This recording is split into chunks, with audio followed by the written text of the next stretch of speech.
to the Sunscreens, awnings, verticals and Venetian product room. Myself and Kevin have some really exciting stuff we're super excited to show you guys. I have to admit this time of the year is probably one of the most stressful time of the years for us product managers. We work our tushes off to get this stuff to you guys, but it is also rewarding, and that's obviously because of the outcome we see from the support from you guys, our gallery dealers. So I'm not sure if everyone picked up on it, but as some people would have walked in the room, they would have found that there would have been some objects underneath their chairs, because I've seen people like, I'm not sitting there, I don't want to get picked on. But all of these play a significant part in our presentations today. So if I can get you guys to have a look underneath, and there will be some people that have a plastic, like a sandwich bag with something in it. You got that? Yeah. There should be 3. So if I can get Sam to stand up for me, yeah. Anyone else got something like that? Yeah, stand up for me. I'll get you guys to read out what it says on the actual sandwich bag. Awesome plate. Yeah. And awesome. All right, thanks guys, you can sit down. All 3 of these products have a big significance in the actual product that I'm about to show you guys, but before I do that, I just want to show you a quick video, and it's all about the life cycle of a plastic bottle.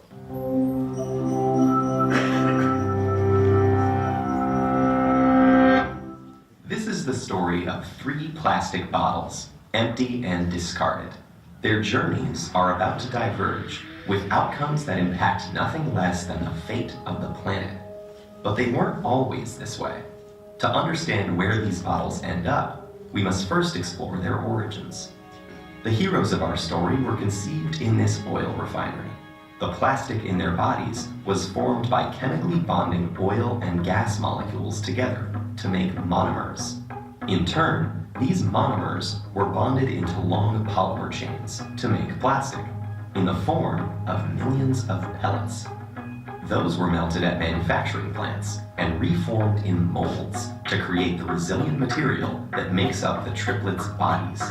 Machines filled the bottles with sweet, bubbly liquid, and they were then wrapped, shipped, bought, opened, consumed, and unceremoniously discarded. And now here they lie, poised at the edge of the unknown. Bottle 1, like hundreds of millions of tons of his plastic brethren, ends up in a landfill. This huge dump expands each day as more trash comes in and continues to take up space. As plastics sit there being compressed amongst layers of other junk, rainwater flows through the waste and absorbs the water-soluble compounds it contains, and some of those are highly toxic. Together, they create a harmful stew called leachate, which can move into groundwater, soil, and streams, poisoning ecosystems and harming wildlife. It can take bottle 1 an agonizing 1,000 years to decompose. Bottle 2's journey is stranger, but unfortunately no happier. He floats on a trickle that reaches a stream that flows into a river, and a river that reaches the ocean. After months lost at sea, he's slowly drawn into a massive vortex where trash accumulates, a place known as the Great Pacific Garbage Patch. Here, the ocean's currents have trapped millions of pieces of plastic debris. This is one of 5 plastic-filled gyres in the world's seas, places where the pollutants turn the water into a cloudy plastic soup. Some animals, like seabirds, get entangled in the mess. They and others mistake the brightly colored plastic bits for food.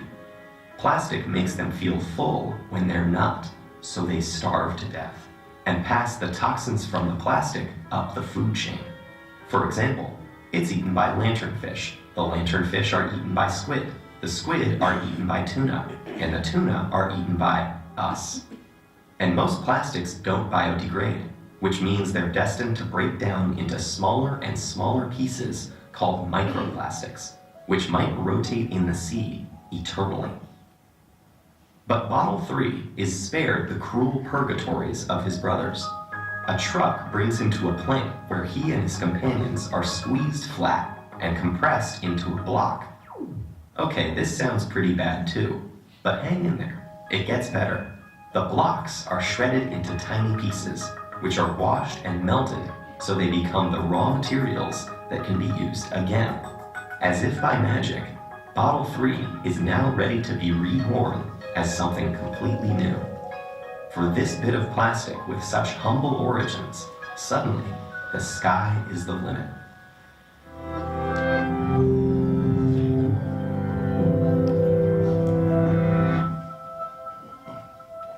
Okay, so the main points of this video show that if we don't recycle our plastic bottles, obviously we can harm the environment quite significantly. But when we do, that actually allows it to be put through a process and recycled and used into a whole bunch of different materials. So the 3 items that were held up before, the bottle flake for when it gets crushed in, then moves to a chip, and then it gets reformed into yarn. I'm happy to say that the range that we have on display here today, Greenview, is made from 100% plastic bottles. 1 square metre equals to 4 post-consumer bottles, and I think that's pretty amazing. It'll be available in 2 ranges. We've got a semi-transparent non-metallised sunscreen, and then we'll also have a metallised sunscreen. So with the non-metallised sunscreen, this will be available in 6 colours. And you can see them all on our little tree that we have over here. So feel free to come up and have a look at them. They all are on-trend colours. So you've got whites, greys, a pebble, kind of a stone colour. So they're going to match to any decoration style you want to put them in with the obvious trends that we have going on at the moment. Can I ask you a quick question? You tried this a couple of years ago with green screen and it didn't work. So what's the difference between this and that? I'll get to that. I will. And I'll answer all the questions you guys need after the session. We're really strapped for time. But yeah, I will get to that with that. So back to what I was saying, with the non-metallised and the 6 colours, the biggest point of difference with this range, sorry, I won't do that, you've seen it, is the fact that it has a matte finish. So if you were to pick this sunscreen up and compare it to anything else out in the market or by our competitors, you'll notice this distinct difference because a lot of our competitors will use a Trevera type yarn and we're not, we're using that plastic. So as you can see on our light rise, that roller here, it's nice and light and it just looks absolutely beautiful up on our stand. Then we've got the metallised range. So I've got some samples here. This is available in 4 colours. So you've got a black, a white, a pebble and a smoke. The biggest feature for this is the fact that it's halogen free. So with consumers becoming a lot more aware of sustainability and the needs of Green Star ratings and stuff like that, this really puts this product up at the high end of the market when you're looking at high residential type stuff. So sometimes you may have those architects as well as those designers that are coming in and looking for that eco type of product that has all the benefits of reflective properties, etc. So with these 2 products I'm really happy to say that these come in at classic pricing. So your non-metallised range, which is your semi-transparent, is at ultra weave pricing, and your metallised range is at 10% higher than that. The difference, Mark, answering your question, green screen NRG we found was really priced high. It just didn't work, and this has a lot of more features, the way that it performs, the limitations, you can railroad everything. There's a lot of more benefits of this than the old range. Is it a fiberglass core? Or is it No, so 100% polyester made from recycled plastic bottles. How does it react when high heat sort of areas where you might have,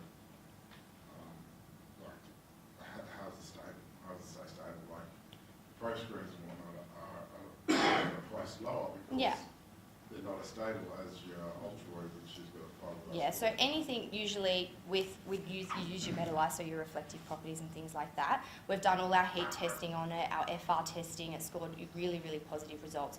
All of that all that technical side of the stuff is in your technical cards that you'll get in your launch pack today. Okay, so moving on to something a little bit different. Back to everyone that was sitting down and had an object under their chair. Someone would have had a big fluffy pillow, a vase, and some type of plant with Alright, all these 3 products have something in common. Can any of you guess what it is? No, okay, it's got to do with something the way that it feels. They all have something about them. Good stuff. It's texture. Round of applause. Okay. So texture is one of the biggest trends that we're seeing, in particular over the last year. Interior designers are adding this to every type of product, and it's really to capture customer interest and enhance a product or a space without making it look too over the top. So adding that little bit of tactile quality can make such a difference to a room space or even a product. So the next range that I'm going to show you guys is something that it's probably been my favourite range to work on this year, and it is called Noah. So Noah is on display here, and sorry guys, my light's not working on my stand. So Noah is PVC polyester sunscreen, and mixing these two compositions together with a range of metallic yarns really captures that design element, and it infuses any home that it's actually in. And we've got some swatches here to pass around. So there'll be 5 colours available in this range. So we've got whites and greys. The best standout feature for me personally is frost, which is your white in the middle. You guys would know that it can be really hard to kind of accomplish that crisp bright white with a sunscreen, and I find that Noah really, really does that. And the other really good feature is the fact that it just works arm in arm with Waratah, and you can see that here on our boards, and it works in the perfect dual combination. But I've saved the best till last. This is going to be exclusive to gallery dealers only. So this is your baby, so do me proud. So designer series and at classic pricing. And what I mean by classic pricing, ultra relief pricing again. So some really good stuff here. Obviously this is not available September, it will be here in October. So I'm going to shift away from internals, and now I'm going to talk external sunscreens. So last year in Perth, you guys would remember we launched a whole new big Everscreen range. We totally changed the colour palette, we changed openness options and everything. We've actually seen a really good uptake with this range. Our product mix has shifted, and what's been really good about it is we were all inspired about using Dulux and Colorbond colours. We found that consumers wanted that, to be able to make that link. 75% of our volume is now just in those colours. So to keep the momentum running, we were like, let's give you guys another 4 colours that you can work with. So we went back to the drawing board and we went, okay, what can we do to make this even better? So we spoke to a couple of our customers and we re-looked at all the Dulux and Colorbond colour ranks again. And there was 2 colours that appeared that we didn't have within the range that we thought would work well. The first one is called Mood Mocha, which is Colorbond's Jasper colour. So this is all, the inspiration on this is the ageing of, the bark on large gum trees, the shadows of your sand hills, and then the outcrops to the Australian coast. And then the second was Deep Ocean, which we've called Sorrento. So this is a conservative yet really appealing colour because it really mimics all those vast different blue shades that you see in the Australian Ocean, but even the vast haze that we see in the mountains, and we were really lucky obviously to see that yesterday with sunset where we went. So the other really interesting thing for me was while we're doing all our market research, we find that the Colorbond ranks will change depending on the colour of the state you're in. And Victoria is actually a really good example to use. Their contemporary colours do well, but their classic actually do better. And I think that's obviously based on the amount of heritage homes that they've got and all those traditional types of facades that they're trying to find a match to. So taking that on board, we were like, okay, let's beef up the classic range as well. So we'll be introducing caramel and sand. And this is caramel that's on display today. So the specs obviously still remain the same with Everscreen, so your 2x2. But for anyone that had these underneath their chairs, anyone have these? Yeah. If you flip them around, what does it say on the back of it? Sorrento. Yep. Mood Mocha. And 3rd bestseller. okay, yeah, and Sorrento. So, Sorrento, which is Deep Ocean, is the 6th best-selling colour for Colorbond, and Jasper, which is our Mood Mocha, is the 3rd best-selling colour. So now, when we look at our range as a bit of a total here, you can see that 11 out of 17 of our colours are a match to our Colorbond and Dulux colours. So why use Everscreen? You've got an on-range colour, on-trend colour range.